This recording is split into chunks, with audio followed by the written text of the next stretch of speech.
من النهاردة مش هتاكلوا سلطة الخيار إلا بالطريقة دي.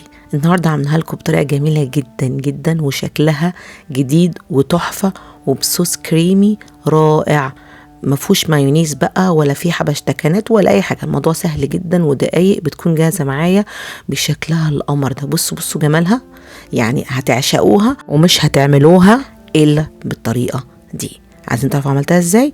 اعملوا لايك ويلا بينا على المقادير حالا. هنقول بسم الله. عندي خيار بأي كمية بس يكون طازة وفريش كده وأمور زي ما انتوا شايفين، تمام. وعندي جزرتين صغيرين وسط على حسب برضو ما انتوا عاوزين، وعندي كام فص توم حوالي 3 كده، وليمون ونعناع. وطبعا الأساسي معايا في الوصفة دي الزبادي اليوناني زي ما انتوا شايفين كده. الزبادي اليوناني انا عملته معاكم قبل كده في القناه، لو عايزين تعرفوا الطريقه هتلاقوها في صندوق الوصف. لو ما فيش يبقى الزبادي اللي هو المعلب، لكن زبادي بلدي ما ينفعش. هجيب بقى هقطع الخيار بالشكل ده طولي بالمنظر ده، تبقى شرايح كده عامله زي يعني النودلز شويه كده، حاجه زي كده. هوريكم الشكل دلوقتي. طبعا ممكن تقطعوها اللي هي المبشره بتاعه البطاطس، المقشره سوري بتاعه البطاطس، ينفع، هتدي معايا برضو الشكل، بس اللي هي العريضه مش باللي هي اللي عامله زي المقوار، فاهمين؟ عشان بس اوصل للشكل الامور ده. احنا طبعا بنقعد يعني نغير ونبدع كده ونظبط في السلطه عشان خاطر نحبها ونبتدي ناكلها جنب الاكل، ان هي مهمه جدا جدا في نظامنا الغذائي، تمام.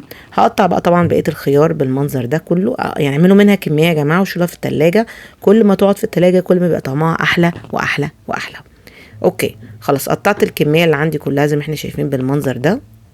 وبرده هقطع الجزر بالشكل ده برضو طولي كده. عايزين تزودوا مثلا تفاح مفيش مشكله، عايزين تزودوا مثلا اي حاجه تفضلوا. عايزين تحطوا مثلا خس، حطوا الخضار اللي عندك. انا كانش عندي الا الخيار والجزر، تمام بقى بالشكل اللي احنا شايفينه. بصوا منظر الخيار شكله مبهج ازاي وحلو. الفكره ان هي مش سلطه خيار عاديه، الفكره ان هي شكلها كمان حلو يفتح النفس وفي نفس الوقت مشبعه جدا جدا جدا. هحط بقى الكميه كلها معايا كده في البوله وابتدي اعمل الصوص الكريمي. عندي زي ما قلت لكم الزبادي اليوناني، هاخد منه مثلا معلقتين 3 او العلبه كلها على حسب ما انتوا عاوزين. انا هاخد العلبه كلها ان الكميه عندي كبيره. الزبادي اليوناني طبعا اجمل انواع الزبادي ممكن تاكلوها، وطبعا فيه فوائد كتير قوي. هنزل عليها بعصير ليمونه كامله. الزبادي مع الليمون طبعا ليه فوائد كتير جدا جدا بالشكل ده. اوكي، وبعدين هبتدي انزل بالثوم حوالي 3 فصوص، او عايزين تقللوا مفيش مشكله، ما تزودوش عن كده عشان متبقاش حاميه قوي، فاهمين قصدي؟ وابتدي ان اهرس الثوم بالشكل ده.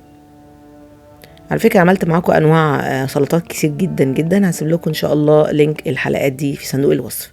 وانزل عليها بشويه كده من النعناع الاخضر او اليابس مفيش مشكله، هو الناشف الاتنين ينفعوا مفيش مشكله خالص.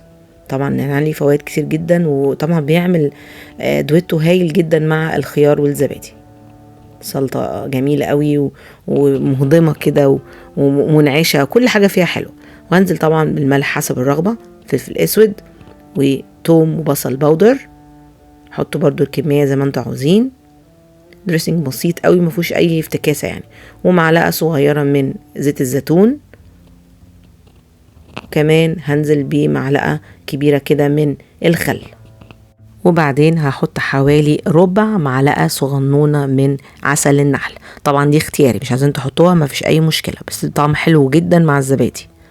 اوكي، ونقلب بقى كل الكلام ده لغايه ما احصل على القوام الكريمي اللي ما فيهوش اي تكتلات ولا اي حاجه. نقلب نقلب نقلب نقلب كده. ومتنسوش تعملوا لايك للفيديو لان الفيديو سريع وصغير للناس اللي معاها باقات او عايزين يشوفوا الفيديو، او الفيديو ده ليكم صغير وسريع. هنزل بقى بالخيار والجزر اللي عندي او اي خضار موجود عندي. عايزه ازوده ممكن احط بروكلي، على فكره ممكن احط مثلا قرنبيط مسلوق عادي، ممكن احط مثلا فاصوليا مسلوقه عادي، حطوا اللي انتوا عاوزينه، انا بديكوا البيز يعني. وهقلب كل الكلام ده واحطها في التلاجة واقدر اخد منها في اي وقت انا عاوزاه. سلطة مهمة جدا ومفيدة جدا ولذيذة جدا جدا جدا. بصوا شكلها قمر.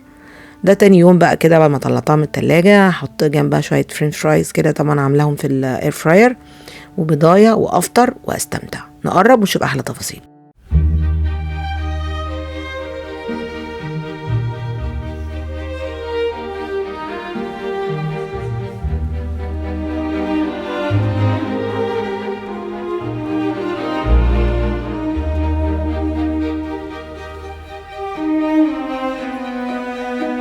شفتوا سهلة ازاي؟ ما فيهاش اي افتكاسة، الموضوع سهل جدا، بس الفكرة ان احنا بنغير من شكل السلطة الحزين اللي احنا متعودين عليه.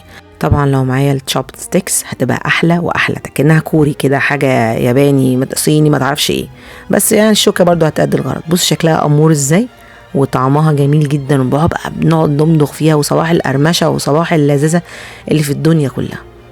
شكلها لطيف قوي قوي وجديد، ويعني من غير شكل السلطة الحزين.